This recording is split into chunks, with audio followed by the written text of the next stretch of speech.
Breaking news, breaking news, breaking news. Yo, everybody been on me to tell the John Gotti story from how he wound up in ADX. So I'm gonna take you back to 1977, how he had to put his first hit down because they tried to make a move on him in the prison. Because dude grabbed him up, put his hands on him, and John Gotti didn't even have to touch him. So this is how it is. Everyone think when you're in prison that if somebody do something to you, you gotta handle it. Yeah, you gotta handle it. When you a made man and you a don, that's what you got soldiers for. Soldiers carry out the task, and that don't take nothing away from the don. So sit back, enjoy the ride, and let's go.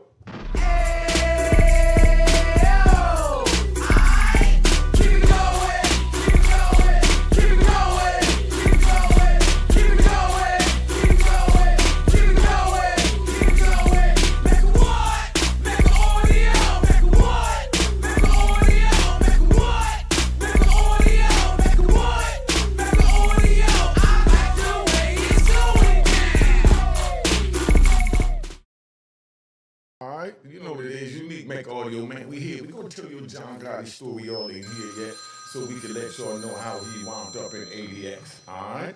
So now we're gonna tell you how John Gotti wound up in ADX. Check it out.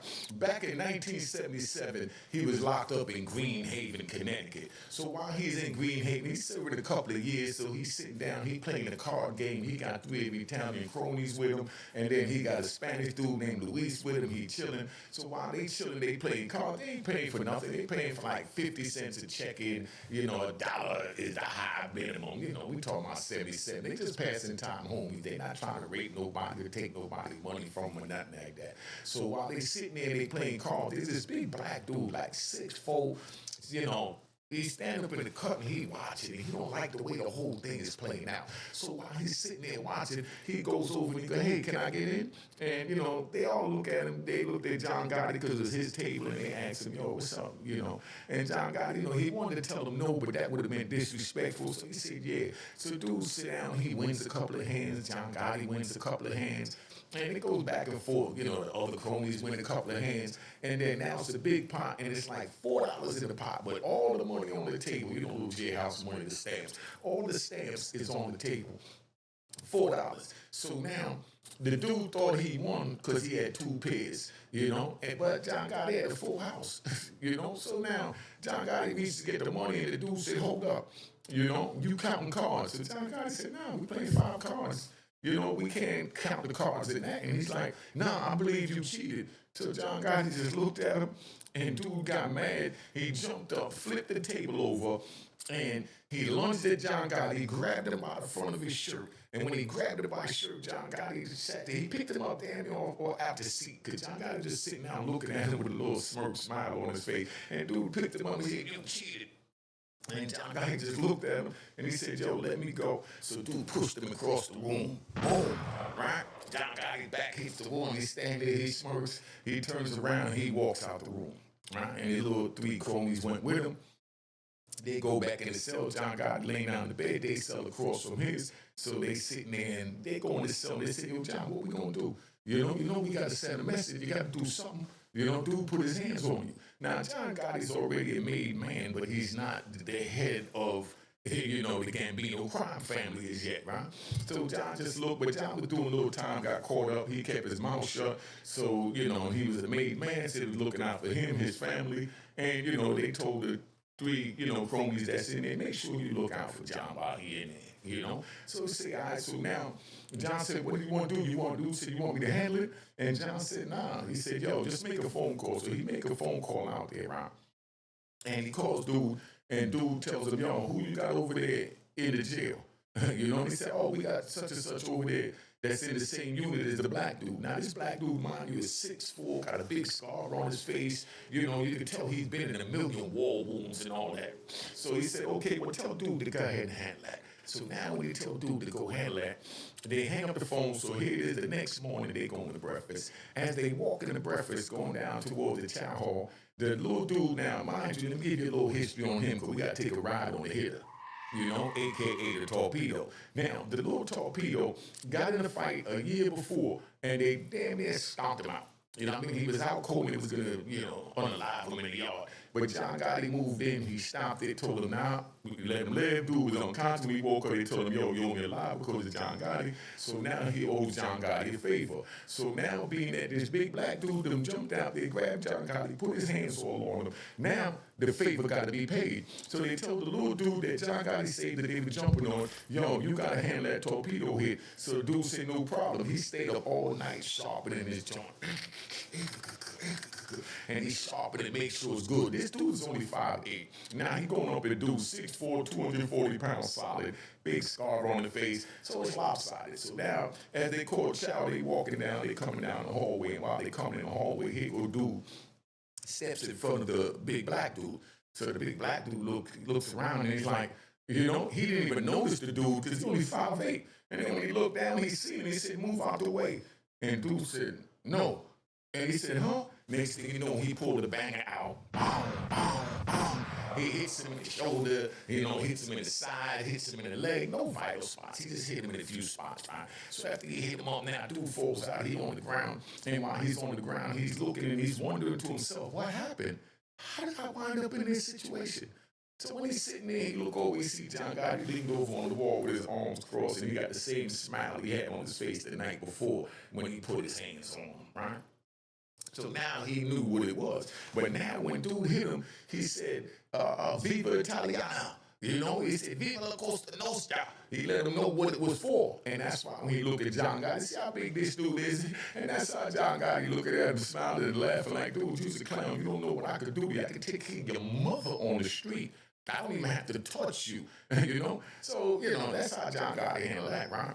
So now, dude winds up going to the hospital for like 2 weeks. He come back, he was serving a 10-year sentence. When he come back, he's a whole nother person. That's what happens all the time. People get caught up, you know, in prison and think it's the size, and, you know, they got this perception of how the rules work. So he expected to get a little one-on-one with John Gotti, but John Gotti's the Don. He's not the Don yet, but he's a made man.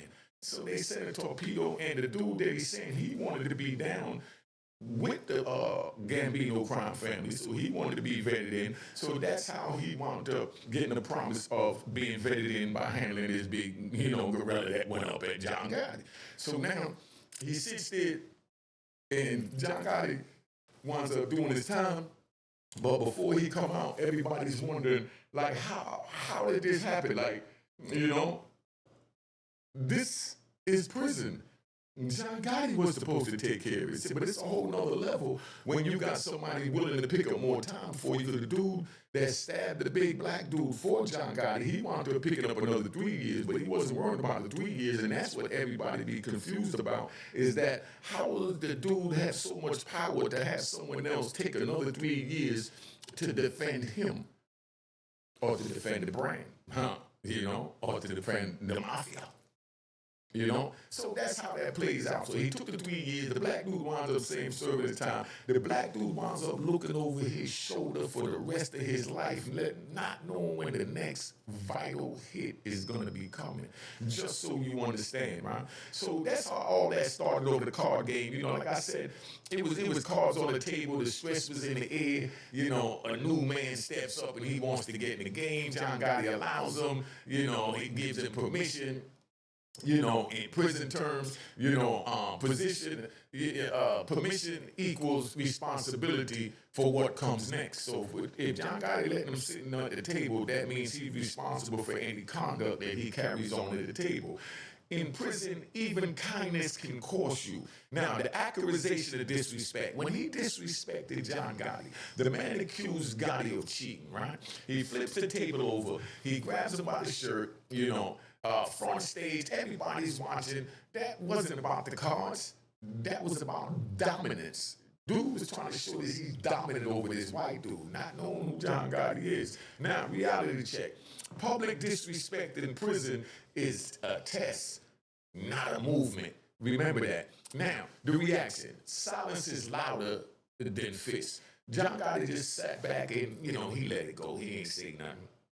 He just turned around and walked out, real silent. So Gotti doesn't swing. He doesn't yell. He doesn't, posture square up. He smiles and walks away. So, you got some clowns that was looking on saying, oh man, their talents are soft. I can't believe they let big black dude do that to them. Most people misunderstood this part. That wasn't fear. That was patience, right? That was not fear. That was patience with consequences loading up, like karma, waiting to show her ugly face. Now, the cell, where power really moves, right? John Gotti goes back to his cell. He talks to the people. The phone line, hits the street. They locate a man in the same unit who owes a favor. And, violence really starts with anger. It starts with access. So John Gotti had access to people that, do his bidding. The favor, right? The currency of the cage, right? This is the currency of the cage. See, I'm running this back so you understand what I said, and I'm breaking it down to give it to you so you can understand it. Bye. And what we doing? We riding. Now, favors replace money inside. Debt never expires behind bars. Somebody always paying for yesterday. And somebody's always collected. This is the part kids don't hear. Prison runs on invisible contracts. Meaning when John Gotti saved dude in the yard from getting stomped out, that was a contract. Like, now you owe me. All right? So the next day, right? This is how they handle the black dude. I'm going to break it down so you understand that. The next day, the consequences arise for him putting his hands on John Gotti. The same man walks, right? The unit. Words get exchanged. Steel comes out, he gets, stabbed and rushed to the hospital, what we call airlift in the prison. This all came from a card game, a $4 card game. Pay attention, right? Now the smirk. Let me explain the smirk that John Gotti had on his face, right? He's on the ground, right? The dude is on the ground. He's bleeding. He's confused. He don't know why this happened. Then he sees Gotti staring, smirking, That look said it all. I didn't have to touch you. My reach did. Don't confuse this with power, right? Don't confuse this with power. That wasn't strength. That was survival. That wasn't winning. That was managing danger. That wasn't freedom. That was control inside of a cage. Everybody involved was still locked up. And karma still reached them because John Gotti had the power to reach outside the cage. Now, I told you that this is the reason, or one of the reasons why John Gotti winds up going to ADX, right? But let me give you this jewel before I give you that. In prison is where you prove yourself because you already lost. But once that happened, this is in John Gotti's record from Greenhaven State Prison, October 15th, 1977. But the feds saved everything. So they seen the power that he had from in there, and they know the power he has out there because of the hits that he allegedly, called and this and that. So ADX said, nah, if he had a dude in jail take 3 years from back in 77, he get a dude to take a life sentence in 1997. So that's where that go. Now, let me give you the final warning, right? One accusation turns into bloodshed. All this is because he accused John Gotti of cheating. One ego moment triggers permanent consequences. Permanent consequences, dude have to put the bang in him. You know what I mean? You know how that go. Mecca audio. All right, let's go. One day you're playing cards. The next day somebody's in the hospital. And none of it brings freedom closer. All of it pushes freedom away because everybody get more time, go to the hole and the whole nine. This story ain't to glorify violence. Let me say that for the record. It's to expose how fast prison eats you alive, mentally and socially and permanently. I still have the scars from prison in me because I'm in the club the other day, right? That's right. I'm in the club the other day and I'm sitting down and leaning up on, I'm on one side of the room. I see a dude on the other side of the room and I'm looking at him and he look familiar, kind of big dude. You know what I mean? So I'm looking at him, I'm thinking like, yo, I know this dude. You know what I mean? He's looking at me. You know what I mean? So I play off, and as the music is playing and people move around and shift, I winds up and I makes my way next to him and I leans up on the wall to let him know that, yeah, I'm the legend, I'm unique, but I definitely ain't scared. So when I lean up on the wall, he leans over to me. He says, man, I know you are. You the legend. Man, let me treat you to some finger food. I said, all right, but let me get the food. I'm not going to have you pass me the food. He started laughing. He said, man, you think I'm going to poison you? I said, you never know. So he ordered me some finger food. The young lady went back. They got the food, came back, and we sat there and talked. But that's how, traumatized I still am, that somebody's looking at me, admiring my work and my status from the street that's not to be glorified, and I'm thinking that he's a possible enemy trying to make a move on me. What would you think if you was in a situation like that? You're at one side of the club, you at another, and somebody on the other side, and they staring at you, and they watching you move? What would you think? To me, he was watching my move, but he definitely was looking at me. When I came over, he said, man, I know you are Unique Mecca Audio. You know what I mean? So now, that's where we at, right? So now, this, like I said, this story ain't to glorify violence. It's to expose how fast prison eats you alive mentally, socially, and permanently, right? Because I'm permanently scarred, still trying to get help. The streets lie. Prison tells the truth. On the street, everybody's this big tough guy. When you go to prison, there's no more pistols, there's no more group, there's no more gang, and they send you way away from your family. Now you know who you are because you have to stand on your own feet. Now, let me ask you 10 controversial questions, but responsible questions. And I want y'all to really take your time to answer this in the comments because I got to get back in the algorithms. I don't care if you just give me an emoji, say something, let me know what it is, right? I definitely like back. Now, was Gotti's calm reaction smart strategy or delayed violence? Was John Gotti's calm reaction smart strategy or delayed violence? Now, number 2, in prison, is walking away ever really walking away? Put that in the comments. In prison, is walking away ever really walking away? Number 3, do you think respect in prison is built on fear or alliances? You want me to answer these questions, put them in the comments or respond, I'll definitely answer in the comments. Should public disrespect always be addressed inside the cage? Y'all put what you think in the comment. Hell yeah. Now, how many prison incidents start over something small? 99% of them. Is prison power real power or just survival tactics? That's a good one. I want y'all to answer that. Is prison power really power or just survival tactics? That's what I want to know, right? So let's get this right. Man, I'm sweating up in here in the whole nine, right? Make sure I'm right. All right. So now, would this situation have ended differently if no favors had existed? Meaning John Gotti didn't save the dude a year ago from getting unalived in the yard, would this situation have ended differently? Or would somebody else just carry out the hit? Do you think prison forces people into violence they wouldn't choose outside? Is reputation worth risking decades of your life? Meaning, dude could have got a life sentence for just trying to be in the gang, in the mafia, right? What part of this story should scare young people the most, do you think? What part of this story you think would tell them? Put it in the comments. I forgot to even put it up there, man. Put it in the comments so we know. My number is here. If you got a story you want me to do, call me at this number or text me the link to the story that you see that you like to this number, and, we on and popping. All right, and subscribe to my daughter's YouTube channel, Unique Mecca Audio and Real Boss TTTV and Unique Mecca Audio Prison Story for more of this, and Mecca Audio TV. All right, let's ride. Yeah, but don't forget, put it in the comments. All right, so we out of here. What? We good? All right. Cheers to the crime.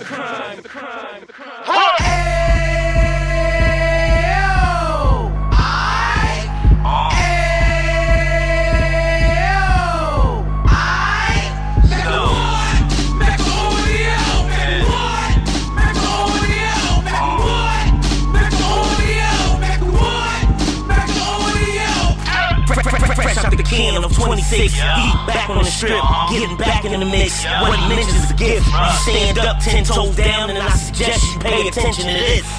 Take a little gully posse and put it in hall. He cut from the bottom, came up from the bottom. Drop the book, you should go and get it. That Instagram page and the YouTube, you can go and visit. Then you can consider yourself linked there. Sit front row and get juice from a kingpin. I went through it, so you ain't gotta go do it. Did not pay attention would be stupid. Talking about a man that probably put your grandfather on. Probably the reason that him and your grams got along. A man that generated millions on the block. Did his time, never swilling to the cops make the audio.